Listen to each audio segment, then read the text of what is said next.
여러분들 다들 운전해 보셨죠? 초보 때는 브레이크를 밟아야 할지 엑셀러레이터를 밟아야 할지 초집중 상태로 운전합니다.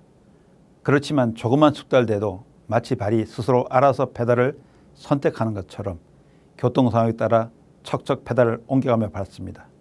이거와 비슷한데 시각적으로 지면 상태가 확인되면 발은 자동적으로 그 높낮이에 따라 발을 내딛게 됩니다. 그런데 신발의 착용은 이런 과정에서 꽤 큰 걸림돌이 된다는 것입니다. 우리가 발을 바꿔가면서 움직일 때 손해가 중심을 잡기 위해 어떤 근육을 어떤 각도로 사용할지 계속 명령을 내리는데, 이때 신발을 신었다면 발가락의 움직임에 제약을 줄 뿐만 아니라 바닥이 높낮이 계산이 정확하다 하더라도 땅을 디딜 때의 결과치가 뇌에 만족을 주지 못하니까 계속해서 뇌는 다른 신체를 움직여서 중심을 잡으려는 대안을 제시하게 되는 것이죠. 결국 신발은 신발 내부와 신발 바닥이 뇌가 명령할 때 기대하는 결과치를 수행할 수 있도록 설계하는 것이 필수적이구나 라는 것을 알게 된 것입니다. 우리가 누워있는 것을 제외한 모든 행동을 하는 데는 버티는 힘이 필요한데 무엇보다 중요한 것이 허리의 힘입니다. 아기가 태어나면 돌이 되기 전에 100일 사진을 찍지 않습니까? 엎드린 상태에서 허리심을 이용해 상체를 들고 활짝 웃는 사진이 아주 사랑스럽죠. 누워만 있던 아기가 그런 사진을 찍을 수 있는 것은 허리에 힘에 신경되는 증거로 두 발로 걸을 수 있는 준비를 하고 있다는 뜻입니다. 반대로 노인이 되어 근육이 줄어들고 허리심이 약해지면 스스로 걷기 힘들어하는 경우를 많이 볼 수 있는데요. 그래서 허리 힘이 강화시키는 것을 매우 중요한 것입니다. 이렇게 중요한 허리심은 변형이 없는 정상적인 맨발 상태에서 가장 잘 유지된다는 것을 다양한 발을 가진 고객층을 통해서 알 수 있었습니다.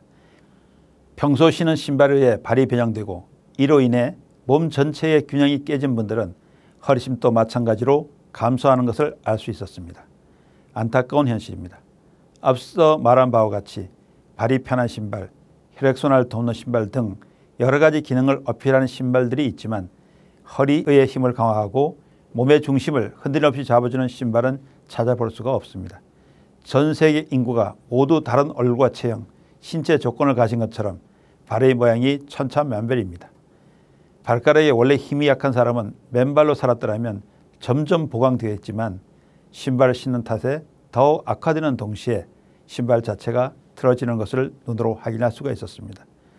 눈에 확 들어오는 혁신적인 디자인이 신발이 건강에 도움을 주는 것이 아닙니다. 얼마 전 끝난 파리 패션쇼에서 워킹을 하던 모델들이 무대에서 족족 넘어지는 기이한 일들이 벌어진 일이 있습니다. 그동안 런웨이에서 모델이 넘어진 일이 꽤 있었지만 이번처럼 무대 위로 넘어진 일은 처음인데, 과도하게 디자인에 치중한 신발이 그 원인이었다는 뉴스를 외신을 통해서 봤습니다. 신발을 연구하는 사람으로서 이런 뉴스를 접할 때마다 명품이라고 자부하는 패션계 인사들이 어떻게 우리의 인체의 건강보다 보기에 좋은 것만을 추구해야 되는지 참 아이러니합니다. 평생을 신발에 투자해서 몸을 망가뜨리는 결과를 만들었다면 이제는 자신의 건강을 위하여 바른 신발을 선택해야 된다고 생각합니다. 바른 신발은 당연히 움직이는 신체의 중심을 잡을 수 있도록 설계되어야 합니다. 발바닥과 맞닿는 신발 내부는 몸의 균형을 잘 잡아주도록 설계되어야 하고 발가락이 자유자재로 움직일 수 있도록 충분한 공간이 확보되어야 하며 5개의 발가락이 공중에 떠 있지 않고 바닥에 안정적으로 닿도록 설계되어야 합니다. 이런 설계 기준으로 JCB 신발을 제작하고 있습니다. 허리 힘을 강화시키고 몸의 중심을 흔들림 없이 잡아주는 JCB 신발은 잃어버린 건강을 찾기 위한 최선의 선택.